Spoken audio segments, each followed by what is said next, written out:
Estamos en el centro de la ciudad de Buenos Aires junto a Billy Sheehan, que va a estar dando una masterclass este sábado aquí en la ciudad de Buenos Aires. Billy, thank you for doing this for us. How are you doing? I'm doing great. Thanks for having me here. Okay, let's talk about first about your masterclass. For a person like me that it's not into bass and music, I like music, but I don't play music. How does a masterclass work? Well, a lot of people come to the class that aren't musicians because we talk a lot about music in general, and then some of the bands I've played with and some of the songs I've played. And there's many stories about many things. So it's entertaining for everyone. But for musicians in particular, I'm there to help them, give them any experience I've had so that they can do better and have better success. I like to see my friends and fellow musicians succeed. So my masterclass clinic is designed to give them information that might help them. And which is the most common request that maybe a musician that is not at the top of his level ask in this masterclass? Well, people talk about the techniques of my hands and fingers, and I can show that. I'm happy to. But then they also ask about the history and influences and questions about the bands I've been in and the songs that I've played, and so it's an entertaining evening. I guess they want to learn the magic of your fingers. Well, it's just a lot of hard work, a lot of sweat, and a lot of work, a lot of muscle. And I always say anybody can do what I do, but it takes a lot of work. I guess that's the point of being a musician. Everybody wants to play the big arenas, the big stadiums, sell a lot of records if you were born in the 70s, 80s, or whatever. But not everyone sees the hard work of being a great musician that can play so many years in all around the world. It's very true. It is a lot of work. And in order to maintain a level, it takes a lot of work. Because you just skip one day and you start to get less ability. Just one day? Yeah, even one day, yeah. I can see my hands they're not as good as they were. And so it takes a lot of work to sustain a level, and that's important. And there's a lot of sacrifices. I don't have any kids. I got married later in life, as I devoted all my life to my music. And when I was very young, I didn't even have a car until I was 25 because I was buying so much equipment to play through. So we made a lot of sacrifices. But in the end, it's worth it. I have friends everywhere. Here in Buenos Aires, in Germany, and Thailand, and Japan, and all over USA, all over the world. So it really, the hard work does pay off. I was about to ask you about those sacrifices. What things you have to left behind to be in the top of your game? Well, back in the days I played bars, we played every Friday and Saturday night. So if there was a TV show on Friday or Saturday, we never saw it because we were playing every single weekend all the time. And it just takes a lot of work. One time we did 21 nights in a row. One time we did 3 complete shows in one day. It's a lot but we were used to it because we played so much, so our voices were strong, our hands were strong. And so now when I go on tour, it takes me maybe a week or 2 of touring to get back up to the good level again. But it was a lot of work. Would you say it's easier to learn music nowadays because we have all over the internet these tutorials and on YouTube and all the secrets of the great players? But on the other hand, there's so much information that it's difficult to get the real information and not the rubbish. So it's easier for a kid maybe learning to play a bass, guitar, or whatever nowadays than it was when you started? I believe it's easier, but I don't know if it's a better way to learn. Because sometimes if you're taught too much and shown too much, none of it is yours. When I was young, all you had was the record to listen to and then figure it out. I don't know where his fingers are. I don't know what the tuning is. I don't know anything. So you have to use your creativity to duplicate what you hear on a record means you increase your creativity. So now you're getting we say spoon-fed, fed easily, every detail of every little thing, what kind of amp and pedal and chord and pickup and guitar and with the fingering and everything, and that's good. You can learn it fast, but I don't know if it has the same connection to your heart and soul as you figure it out yourself. So I often tell young players, I'll show you anything you want to play. I'll show you anything I can. But if you could figure it out on your own, it's going to be better. So it's your choice. It's the passion different? Well, Because of that you were saying? yeah, because the people who had to learn on their own, it was difficult, so you had to keep pushing. Now you can kind of just be lazy and sit there and watch the YouTube and figure it out. Okay, I got it. Now what? So we had to fight hard to figure it out. Sometimes you couldn't really hear the notes on a record, and you're not sure how it worked, and you just had to you had to fight for it and push hard. Anytime anything is easy and it's not challenging, you don't get any muscles. You gotta, when you lift weights, you don't want to lift light weights. You want to lift heavy weights, and that's how you gain. So when you're pushing hard to try to figure something out, your mind now is figuring out music and sounds and notes, and how do I make that happen? How do I create that?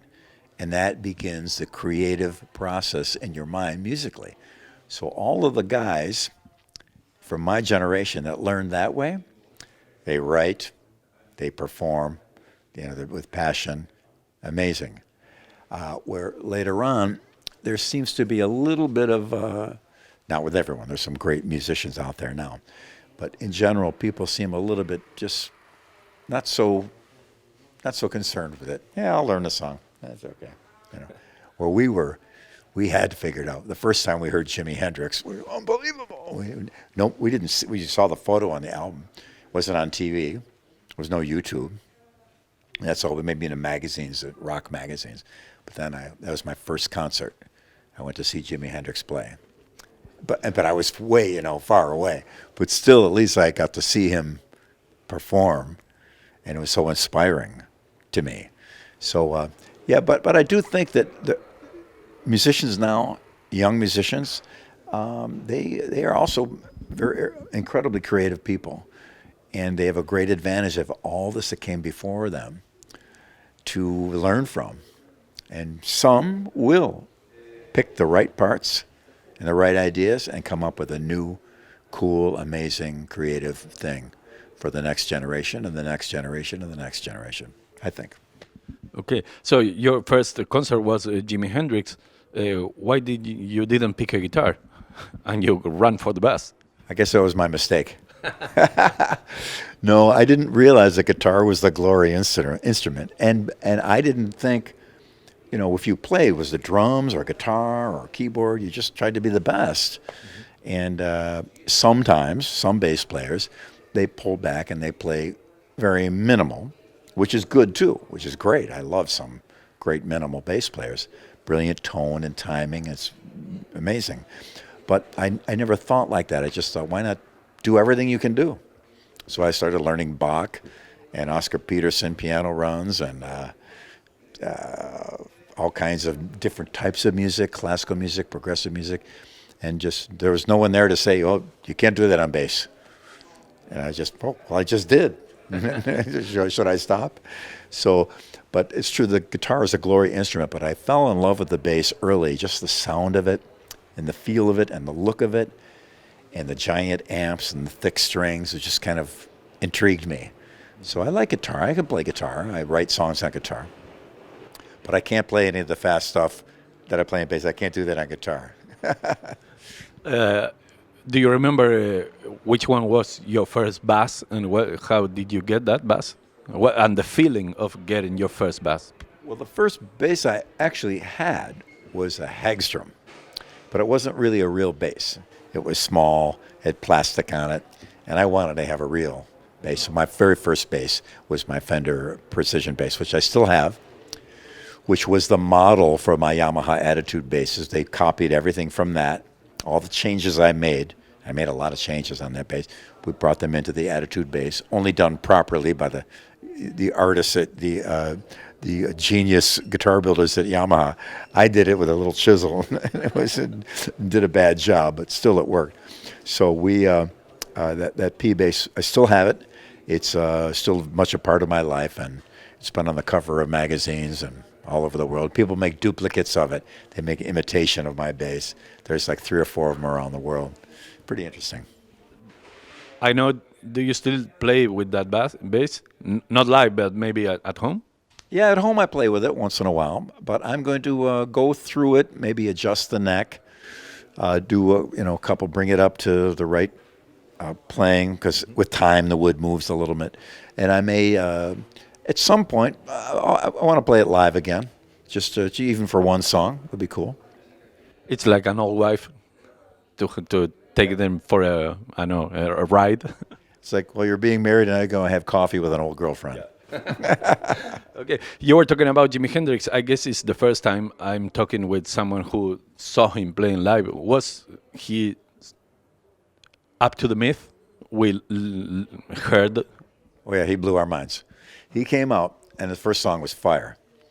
And he was just standing on the base of the microphone stand, just playing his guitar right up close to the mic, singing and playing. It wasn't moving around. And the whole audience watched him. Jimmy, what's wrong? Why? Then it came to, move over, and let Jimmy think, yeah, you know what I'm talking about? Yeah, and it started the song, he jumped off the thing, and the whole place, crazy. It was amazing. He kicked ass. It was great. Great show.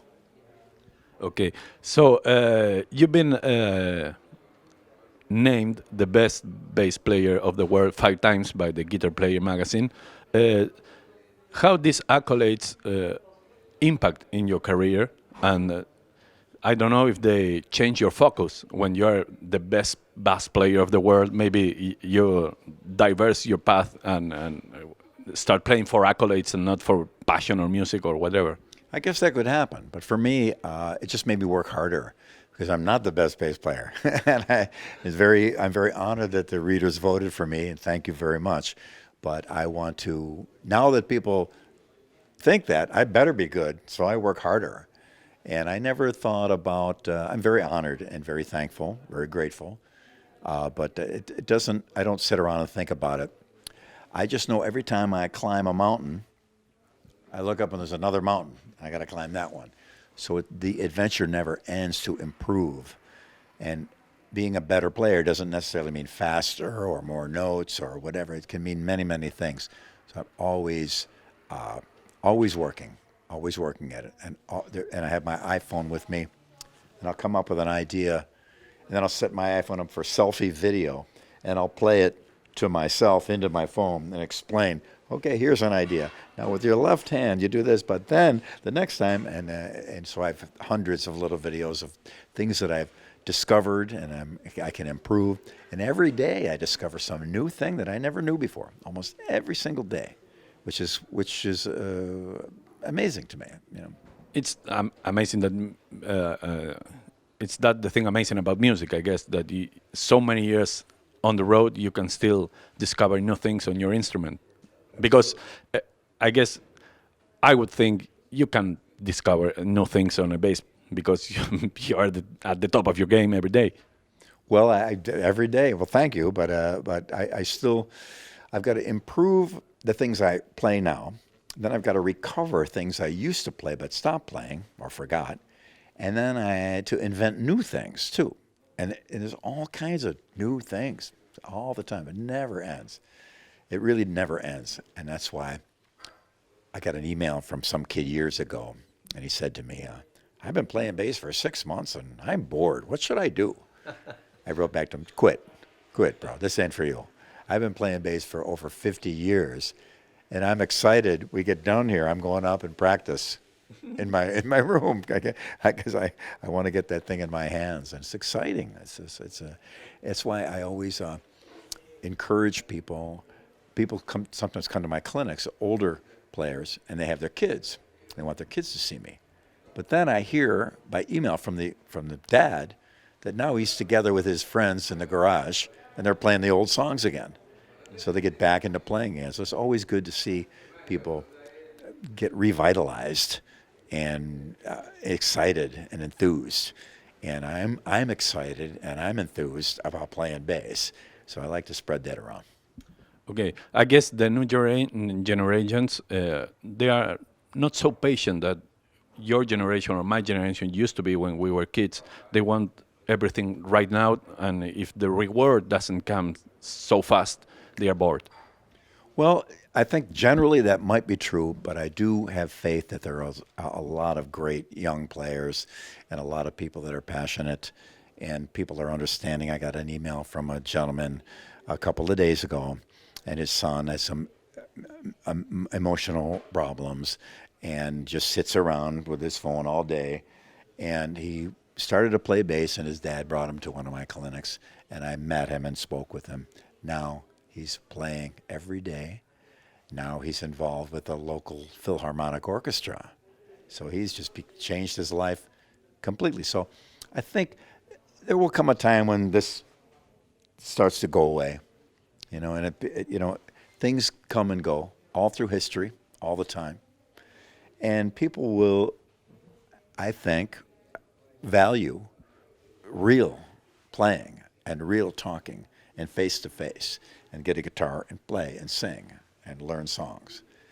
I believe it can happen because nothing lasts forever.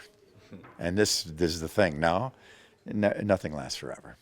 And music is with us from centuries ago, and it's always between us, maybe in a phone, on a bass, at a guitar, or whatever, but it's around us. Yeah. Well, I'm a big fan of classical music. I listen to a lot of classical music, and it's amazing to discover what musicians were doing 100, 150, 200 years ago that was unbelievable, and we're still inventing new things. Pretty amazing. You've been on so many projects, and the question is, why did you make all those projects in your career and not maybe stay in one band like many other musicians do? Like, I don't know, Keith Richards, for example, or whatever, whoever. What made you change all along your career on so many projects? Well, in the old days, usually we're in one band and that was it for the rest of your life. Then it began to change. People like in the 80s started to do side projects and other things. And so now it's pretty common for people to do different things. I enjoy working with different players because it's always a different kind of inspiration. When I play with a different drummer, he's got a different feel, different way he plays his fills. I got to follow that and watch him. And it expands my understanding by playing with another drummer. Then I go back to my original drummer and I got a whole new thing. And it works better. And just working with different players on all instruments, it kind of gives you a different point of view. Some bands I'm singing, some bands I'm not. Some bands are a little progressive, some bands are more blues-based, some bands are straight-up rock. Even a more jazzy thing I had in a band called Niacin was an education. So when I go back to playing rock, after playing in a jazzy band, I got a couple new moves, a couple cool things. So yeah, I personally like that. Some musicians still, they want to stick with that one thing. And that's cool. They got to focus, and it's a wonderful thing. But there's several ways to do anything. And for me to be playing with some different musicians kind of opens me up to more ideas. I guess it happens to me. I'm a hard rock fan of music, and one of the finest records is Eat 'Em and Smile with Billy Roth, Steve Vai, yourself, and Greg. But something that amazed me, we are in the era of reunions and anniversary tours and that kind of stuff, and you guys never played the album again all together on a stage or on a tour. Why is that? Well, it's up to Dave if he wants to do it, and myself, Steve, and Greg, and our keyboard player Brett. We'd love to do it, but if he calls us, we'll probably do it. But it's his choice, it's his band and his thing. So I'd love to do it. It would be wonderful. But at this point, I don't have any information that it's going to happen. But who knows? Who knows what tomorrow might bring? So, what can you tell us about that period of your career? Was it? I guess it was fun because it was David there. But, do you have good memories of that era? Amazing memories, incredible stories, and mind-blowing tales of our adventures. Were incredible. We had just a great time. Myself, Steve, and Greg, we were the band with a keyboard player, Brett, and Dave was the man in front. He was fantastic. He's still my hero. It was a great time. It was. I wish everybody could have 25% of that excitement. they would remember it forever. And was that time when your career make a turn and went up, all the way up? Oh yeah, it was. We went from playing in a band and back in Buffalo, and Dave flew me out, and we started working right away. And we'd go out at night in LA, and there'd be paparazzi there. And here I was, this kid from Buffalo, and then we started sold out arena shows everywhere. Videos, #1 videos on MTV. An incredible time. Really amazing. Is it difficult to manage that exposition? Not at all. Not at all. Well, we were lucky. Myself, Steve Vai, Greg Bissonette, and Brett were very grounded, straight up people, respectful of each other. No drugs involved with us. We had 2 tour buses, and me and Steve Vai and Greg Bissonette and Brett Tucker were on one bus, and Dave was on another bus. So I don't know what happened on that other bus, but I know on our bus, we'd drink some wine or have some beer, but there was never any drugs or any craziness. And there were never any disrespectful stuff to young ladies. There were some beautiful, wonderful young ladies, and very, very honored and happy. But we never did anything disrespectful. Some of them to this day are my friends, and they've got kids in college, and we still say hello, on the internet. It's wonderful. So it wasn't difficult to manage at all. We were very well grounded, and we're still dear friends. Me and Steve and Greg and Brett, usually around Christmas time, we get together and have a little dinner, talk about our adventures from the last year. So it wasn't hard at all to keep straight. Okay, Billy, thank you very much for your time. Hope to see you on Saturday here in Buenos Aires. I have a little present for you from a radio station. It's a cap and a T-shirt. Fantastic! Look at that, and it's camouflage, so I can wear it when I go hunting. You can go hunt it. Yeah, I don't hunt really, but at least I can hide in the woods with this. Thank you very much. It's very kind of you. Thank you very much. Billy Sheehan en Radio Cantilo.